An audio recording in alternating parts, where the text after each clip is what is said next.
तो मैं अर्ज ये कर रहा था कि यहाँ जो कुछ हो रहा है अल्लाह के कानून पादाश अमल के तहत, अल्लाह का एक पूरी हुक्मरानी जो है अल्लाह ताला की ज़ाब्तों के तहत है।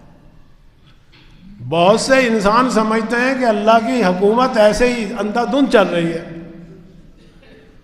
कोई कानून नहीं, कोई ज़ाब्ता नहीं, कहीं जलजला आ गया, कहीं बारिश हो गई, कहीं एक्सीडेंट हो गया, कोई मर गया, कोई पैदा हो गया, बस ये हो रहा है, जो कुछ हो रहा है अपने आप हो रहा है। नहीं साहब, अल्लाह की हुक्मरानी उस रियासत अनियाओपुर की तरह नहीं थी। अनियाओपुर एक हिंदुस्तान में एक रियासत गुजरी है। एक दौर था छोटी छोटी रियासतें भी होती थी, जैसे ये रियासत भावलपुर, ये तो बड़ी रियासत थी ना। हमारे इलाके में एक शहर फरीद है, कस्बा है, अब भी कस्बा ही है, वो देहात ही है, वो भी उसकी भी रियासत थी, उसका भी एक नवाब साहब थे, हुकूमत चलती थी उसकी। इसी तरह हिंदुस्तान में एक रियासत थी, उसका नाम था अनियाओपुर। अनियाओ का माना है बेइंसाफी और पुर का माना शहर, जैसे भावलपुर है, खैरपुर है, ये शहरों का नाम। पुर का माना शहर। वहाँ का कानून ये था कि हर चीज़ जो थी ना उसके अंदर एक आने की 16 सेर, गंदुम भी एक आने की 16 सेर, मक्खन भी, घी भी देसी, आटा भी, गोश्त भी, हर चीज़ एक आने की 16 सेर। एक राजा भी था वहाँ, उसकी हुकूमत थी। एक गुरु और चेला है, वहाँ चले गए। वहाँ जाके देखा कि भाई यहाँ तो बड़ी सस्ताई है, हमारे शहर में तो बड़ी महंगाई थी और यहाँ बड़ी सस्ताई है, यहाँ रहेंगे, खूब खाएं पिएंगे। गुरु ने कहा अपने चेले को, ये शहर रहने के काबिल नहीं है, निकलो यहाँ से जितनी जल्दी हो सके। जहाँ हाथी घोड़े दोनों बराबर हो, इंसाफ ही ना हो, हर चीज़ 16 सेर एक आने की, तो ये तो आफत भी आ सकती है। चलिए निकलिए। चेला बज़िद हो गया, कहते नहीं उस्ताद जी यहाँ कुछ दिन रह ले, कुछ खा ले पी ले, ऐश कर ले, अच्छा भी रह लो। अब चेला खा खा के बहुत मोटा हो गया। इत्तेफाक से राजा साहब की अदालत में एक मुकदमा आ गया उन्हीं दिनों में। मुकदमा क्या था कि एक शख्स ने दावा दायर किया कि जी हम दोनों गए थे एक घर चोरी करने के लिए, मेरे ज़िम्मे थी निगरानी करनी, इसके ज़िम्मे था अंदर जाना। ये नकब लगा रहा था, दीवार इसके ऊपर गिरी और मर गया। हमें मेरे साथी का किसास लेके दो।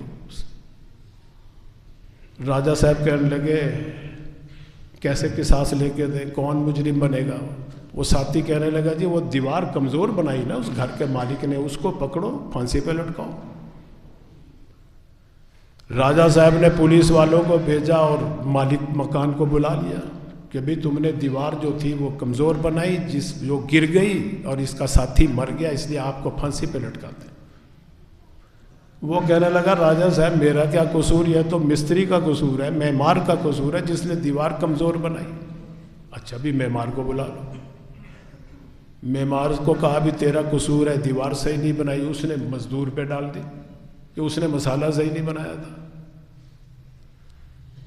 मजदूर को बुलाया, उसने कहा कि जी मेरा भी कसूर नहीं है, यह तो सक्के का कसूर है जिसने पानी ज़्यादा डाला, मसाला पतला बना जिसकी वजह से दीवार कमज़ोर बनी।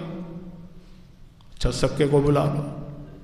वो माशकी को बुलाया, क्यों पानी ज़्यादा डाला? वो कहने लगे जी मैं पानी डाल रहा था तो हाथी जो था ना वो दौड़ा हुआ आ रहा था, मैं डर गया तो मशक का दाना मेरे हाथ से छूट गया, पानी गिर गया ज़्यादा। फिर किसका कसूर? हाथी का। अब हाथी को तो नहीं कुछ कह सकते थे, हाथी के मालिक को बुला लिया, फीलबान को बुला लिया, उससे पूछा भी तेरा कसूर है, तुझे फांसी पे चढ़ाते हैं। वो कहने लगा राजा साहब मेरा क्या कसूर है, असल में एक औरत आ रही थी पाजेब पहने हुए, उसकी पाजेब की जो झनकार थी ना वो बहुत ज़्यादा थी, उसकी वजह से हाथी बिदका है और दौड़ा है जिससे ये डरा है। ये तो औरत का कसूर है। अब भी औरत को बुलवा लिया, औरत से कहा कि तेरे पाजेब की वजह से ये जुर्म वाक़ हुआ है। कहने लगे मेरा क्या कसूर है, ये तो सुनारे का कसूर है, जिसने इसमें झांझरें ज़्यादा डाल दी थी इसलिए पाजेब ज़्यादा झनकार थी इसकी। अब सुनारे को बुला लिया। अब सुनारा बेचारा कोई शरीफ आदमी था, उससे कोई जवाब नहीं आया। तो राजा साहब ने कहा कि भाई यही असल मुजरिम है, चढ़ाओ इसको फंदे पे। अब पुलिस वालों ने जब उसको फंदे पे चढ़ाया, फंदे का जो दायरा था वो खुला था, उसकी गर्दन पतली दुबली थी, वो सूखा समाट था, ना पूरा आया, उतार दिया नीचे। क्यों नहीं चढ़ा रहे? राजा साहब फंदा बड़ा है, गर्दन इसकी पतली है, नहीं पूरी आ रही। राजा साहब कहने लगे मैं नहीं जानता, किसी जो भी फंदे में जिसकी गर्दन पूरी आती चढ़ाओ इसको ऊपर। पुलिस वाले ने शहर में चक्कर लगाया, वो चेले के ऊपर नज़र पड़ गई भी ये मोटा है, इसकी गर्दन भी मोटी है, पूरी आएगी। चलो भाई, क्यों भाई, मेरा तो कोई जुर्म नहीं, बस तुम्हारी गर्दन मोटी है, फंदे के बराबर है, चलो। अब मिन्नत कर रहा है अपने गुरु की, तो गुरु कह रहा है मैंने तो पहले नहीं कहा था तुझे, अब चढ़ फांसी पे, अब भुगत।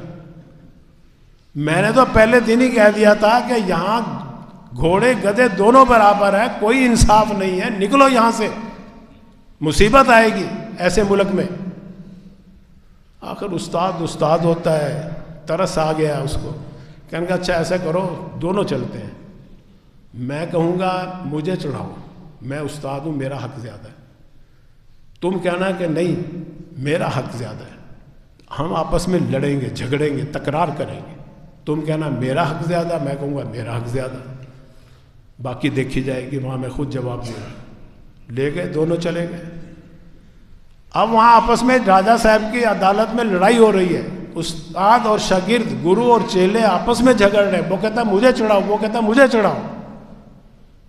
राजा साहब को गुस्सा आया, बुलाया कि क्यों नहीं इसको चढ़ा रहे? कहता जी वो कहता मुझे चढ़ाओ, वो कहता मुझे चढ़ाओ, वो कहता मेरा हक है, वो कहता मेरा हक है। कहता मेरे पास बुलाओ। गुरु से पूछा भी क्यों लड़ रहे हो तुम? गुरु ने कहा कि राजा साहब ये जो घड़ी है बड़ी मुकद्दस सात है, बड़ी मुबारक वक़्त है, ये जो भी इस वक़्त चढ़ेगा सीधा बैंकट जाएगा, जन्नत में जाएगा। जो राजा साहब कहने लगे मैं ज़्यादा हकदार हूँ, मैं बादशाह हूँ यहाँ का, मुझे चढ़ाओ। वो सीधा चढ़ गया जन्नत में, खस कम जहाँ पाक। हम और आप समझते हैं कि अल्लाह की हुकूमत ऐसी चलेगी, क़यामत का दिन ऐसा होगा, हर किसी ऐसा नहीं। वहाँ क्या, यहाँ भी हर काम कानून पादाश अमल की तहत। जलजला आता है वो भी अल्लाह के ज़ाब्ते के तहत आता है, बारिश होती है अल्लाह के कानून के तहत होती है, पैदा होता है अल्लाह के ज़ाब्ते के तहत होता है, मरता है कोई वो भी अल्लाह के हुक्म और कानून के तहत मरता है। हमारे हुक्मरान जो आते हैं वो भी अल्लाह के हुक्म के मुताबिक, अल्लाह के कानून के मुताबिक आते हैं। हमारे आमाल इस तरह के होंगे तो ऐसे ही हुक्मरान मिलेंगे हमें।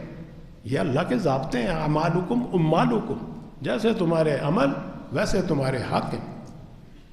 तो भाई अल्लाह के कानून से वाकिफ़ होना ज़रूरी है। मज़ीद तफसीर इंशाअल्लाह। आखिर दावाना अनिल